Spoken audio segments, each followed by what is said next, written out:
మనలో కొంతమందికి computer knowledge ఉన్నట్లు సర్టిఫికేట్ కావాలి అని మనం కంపల్సరీ తీసుకెళ్ళాలా లేదా అనేది కూడా ఈ వీడియోలో చెప్తాను. ఓకేనా? హాయ్ ఫ్రెండ్స్, పోస్టల్ జీడిఎస్ 2026కి సంబంధించినటువంటి రిజల్ట్స్ మార్చ్ ఫస్ట్ వీక్లో వస్తుంది అని మనకి తెలిసినటువంటి ఇన్ఫర్మేషన్. కానీ ఈ యొక్క రిజల్ట్స్ వచ్చిన తర్వాత అసలు గేమ్ స్టార్ట్ అవుతుంది. మన దగ్గర కనుక కొన్ని సర్టిఫికేట్స్ లేకపోతే ఈ పోస్టల్ రిజల్ట్స్లో మనకి జాబ్ వచ్చినా కానీ మనల్ని రిజెక్ట్ చేస్తారు. డాక్యుమెంట్ వెరిఫికేషన్కి తీసుకెళ్లాల్సినటువంటి మేజర్ సర్టిఫికేట్స్ ఏమిటి అనేది ఈ వీడియోలో తెలుసుకుందాం. ఓకేనా? ఈ వీడియోని చివరి వరకు చూస్తే మీకు ఒక మంచి ఇన్ఫర్మేషన్ తెలిసే అవకాశం ఉంటుంది. Let's get in to our video.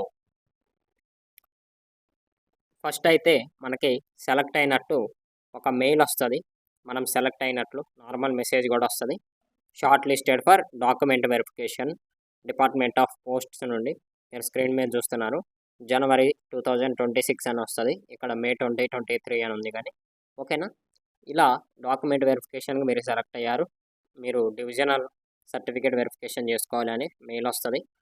ఆ మెయిల్లో ఏముంటుందంటే, ఇలా మన application you are selected for the provisionally selected for the document verification, you need to attend for document verification on SP office of selected డిస్టిక్గా ఉంటుంది. మనం ఏదైతే డిస్టిక్లో సెలెక్ట్ అయ్యామో ఆ డివిజన్ ఎస్పీ ఆఫీస్కి మనం వెళ్ళాల్సి ఉంటుంది.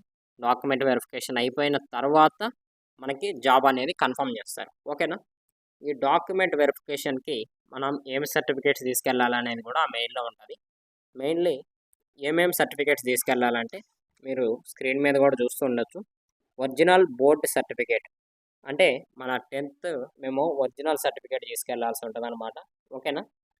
ఇది ఫస్ట్ వన్. మ్యాండేటరీ సర్టిఫికేట్స్ అనమాట నేను చెప్పేది. ఇవి కంపల్సరీ తీసుకెళ్ళాలి, మిగతావి ఆప్షనల్. తీసుకెళ్ళినా తీసుకెళ్ళకపోయినా అంత ప్రాబ్లం ఉండదు. జిరాక్సెస్ ఫోన్లో చూపెట్టినా కానీ ప్రాబ్లం ఉండదు. బట్ ఇవైతే కంపల్సరీ ఒరిజినల్ మనం చూపెట్టాలి, వాళ్ళకి ఇవ్వాల్సి ఉంటుంది. వాళ్ళు క్రాస్ చెక్ చేసుకున్న తర్వాత మనకి కన్ఫర్మ్ చేస్తారు. ఓకేనా? ఫస్ట్ వన్ వచ్చేసి original board certificate, 10th memo అనమాట. ఓకేనా? తర్వాత original community certificate or caste certificate. ఓకేనా? మన క్యాస్ట్ రిజర్వేషన్ని క్లెయిమ్ చేసుకుంటున్నట్లు క్యాస్ట్ సర్టిఫికేట్ అనేది కూడా ఒరిజినల్ ప్రొవైడ్ చేయాల్సి ఉంటుంది. ఓకేనా? థర్డ్ వన్ వచ్చేసి original PWD certificate. If in case ఎవరైనా పీడబ్ల్యూడి రిజర్వేషన్ క్లెయిమ్ చేసుకుంటే ఆ యొక్క సర్టిఫికేట్ కూడా ఇవ్వాల్సి ఉంటుంది. ఫిజికల్లీ హ్యాండిక్యాప్డ్ రిజర్వేషన్ సర్టిఫికేట్ అనమాట ఇదైతే. ఓకేనా? If applicable. ఓకేనా? ఫోర్త్ వన్ వచ్చేసి ఒరిజినల్ ట్రాన్స్జెండర్ సర్టిఫికేట్. ఎవరైనా ట్రాన్స్జెండర్ రిజర్వేషన్ క్లెయిమ్ చేసుకుంటే వాళ్ళు కూడా ఈ యొక్క సర్టిఫికేట్ కూడా చూపించాల్సి ఉంటుంది. ఓకేనా? నెక్స్ట్ వన్ వచ్చేసి fifth one original DOB certificate, date of birth certificate అనమాట. మనకి original date of birth certificate అంటే మనకి 10th మెమో సరిపోతుంది.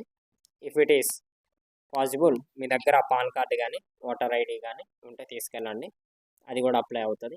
ఓకేనా? మీ దగ్గర 10th మెమో ఒకటి ఉన్నా పర్లేదు, మీ దగ్గర అందుబాటులో ఉంటే పాన్ కార్డు కానీ ఓటర్ ఐడి కానీ తీసుకెళ్ళవచ్చు. It's not a problem. Last one వచ్చేసి medical certificate from government hospital of a medical officer, approved by the medical officer of government hospital. ఇందులో మెడికల్ సర్టిఫికేట్ ఫార్మాట్ అనేది వాళ్ళు మనకి సెండ్ చేస్తారు verification కోసం. ఆల్రెడీ నోటిఫికేషన్లో కూడా ఉన్నవి. సెలెక్ట్ అయితే వాళ్ళు పర్సనల్గా మళ్ళీ మెయిల్ చేస్తారు, మీరు సర్టిఫికేట్ వెరిఫికేషన్కి వచ్చేటప్పుడు రావాలి అని ఉంటుందన్నమాట.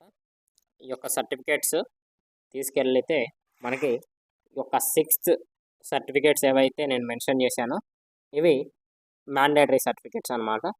ఇందులో ఒక 2-3 అందరికీ అప్లై కావు. 4 సర్టిఫికేట్స్ ఏవైతే 10th memo, caste certificate, date of birth certificate, medical certificate ఉందో ఇవి కంపల్సరీ అందరూ తీసుకెళ్లాల్సి ఉంటుంది. ఈ సర్టిఫికేట్స్ తీసుకెళ్ళిన తర్వాత మనకి వెరిఫికేషన్ చేసి మనల్ని సెలక్షన్ ఫైనలైజ్ చేస్తారు.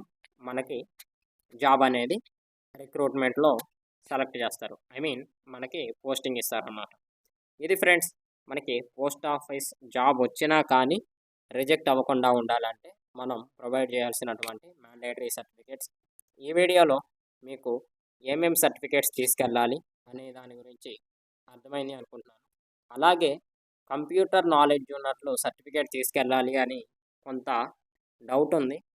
ఈ యొక్క డౌట్ ఏమిటి అంటే మనకి కంప్యూటర్ నాలెడ్జ్ ఉంది అనే సర్టిఫికేట్ తీసుకురావాలి అనేది ఎక్కడా మెన్షన్ చేసి లేదు ఇప్పటి వరకు అయితే. ఐ మీన్ వాళ్ళు చేసినటువంటి మెయిల్స్‌లో ఇప్పటి వరకు అయితే ఏమీ చేయలేదు.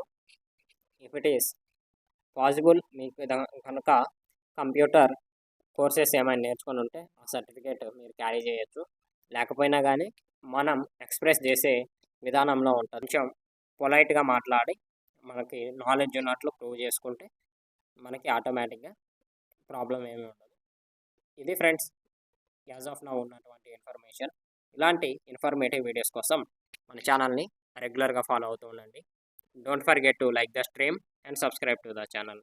Thank you for watching.